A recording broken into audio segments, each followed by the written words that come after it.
Water bodies are a major part of the landscape. Oceans, rivers, and lakes are often beautiful, but they're not necessarily convenient places to build things. Most of our tools and construction materials, not to mention our labor force, work better in the dry. And yet many types of infrastructure we depend on every day, including wharves, bridges, and dams, are founded below the water. How do they do it? Hey, I'm Grady, and this is Practical Engineering. On today's episode, we're talking about different types of underwater construction.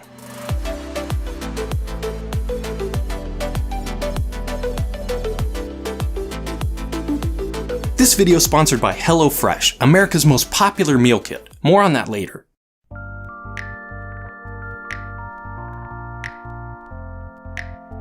One of the major costs of large construction projects on or near bodies of water is how to manage that water. The first thing you might think of when you consider underwater construction is divers. Humans can survive and even accomplish work underwater with the help of scuba equipment that allows them to breathe and stay warm. Professional divers can accomplish a wide variety of tasks like welding, cutting, and erecting formwork and other structures. But professional diving is dangerous, and the types of tools and equipment that both function underwater and can be used safely by a diver are fairly limited. Remote vehicles and submersibles can take some of the risk away, but they're also limited in the types of tasks they can accomplish. So a lot of underwater construction involves getting rid of the water, so you're not building under it at all. In the industry, this is called dewatering, or sometimes just care of water, and it includes a wide variety of construction equipment and techniques that all have a single goal in mind: to allow construction to happen safely and soundly in areas that would otherwise be infeasible or impossible to build because of water. The heart of many site dewatering plans is the cofferdam, a usually temporary structure built to hold back water from a construction site. Obviously, a cofferdam needs to be a structure you can build in the wet. Otherwise, you just need another cofferdam to construct it. In many cases, this is simply an earthen berm. You can just dump soil into the water until it creates an embankment tall enough to serve as an impoundment. Once your construction area is enclosed, you simply pump the water out. Of course, soil is somewhat impermeable, so you need to constantly pump out the water that manages to seep through. And uncompacted and saturated soil is not very strong.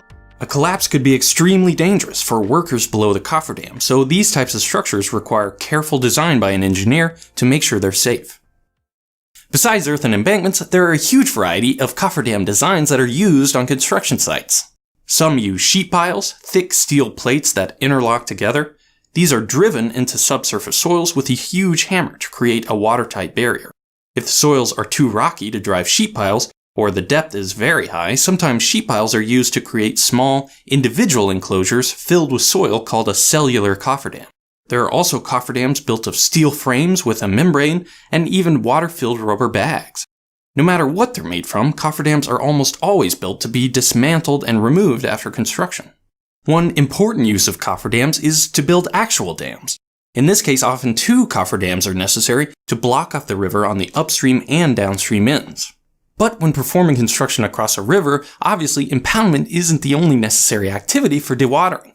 You also need a way to divert normal river flows around the construction site. This is why many dams are constructed in phases. You can build most of the structure away from the main channel, then divert the river through the recently constructed intake or spillway, and finally construct the closure section of the dam. The Hoover Dam was built in a narrow canyon and needed massive diversion tunnels through the rock on either side. The lower entrances to these tunnels were sealed off after construction, but the rest of the tunnels became a part of the spillways. For certain types of structures, the foundation can be constructed off-site and floated in by barge, commonly called a caisson. A hollow box or cylinder is lowered into its proper location, and then the soil is excavated and removed from within until a sound layer of rock or strong soil is reached. Finally, the caisson is filled with concrete. Of course, that part about excavating down to a sound rock layer isn't as easy as it sounds. In the past, this was often done by workers, which meant that the inside of the caisson needed to be dewatered. And when you dewater a caisson, you create a difference in pressure between outside and inside, with only soil in between. This means a constant battle of seepage flowing in from the bottom of the caisson, or much worse, unstable soils that can rapidly erode and allow the caisson to flood. These problems are what led to the pneumatic caisson, a variation on the original design where compressed air is injected into the structure to balance pressure from the water below. In a pneumatic caisson, the air pressure is maintained equal to or higher than the water pressure at the bottom of the structure so that seepage and soil instability can be avoided. It works just like when you turn a cup upside down before putting it underwater, except in this case the cup is much bigger and the pressures inside can be much higher than normal atmospheric pressure. This is why workers on underwater foundations often got caisson disease, the same decompression sickness that divers get if they surface too quickly. The use of pneumatic caissons is fairly rare today because of all the safety issues. In fact, most advances in construction technology with regard to water are not toward better dewatering methods, but actually how to avoid dewatering altogether. One of those advancements is the use of drilled shafts. With special equipment and construction techniques, you can excavate a hole, install steel reinforcement, and fill it with concrete to create an extremely strong foundation system without any dewatering required. Concrete is a lot denser than water, so if you can do it without much turbulence, which can dilute the cement paste and weaken the final product, concrete placed underwater will cure and harden just as well, if not better, than if it were conventionally placed. The main way we accomplish this is through the use of a tremie, a tube through which concrete is pumped or gravity fed to the bottom of a form. The end of the tube stays below the top of concrete as it fills the excavation, preventing water from washing away the aggregate and diluting the cement.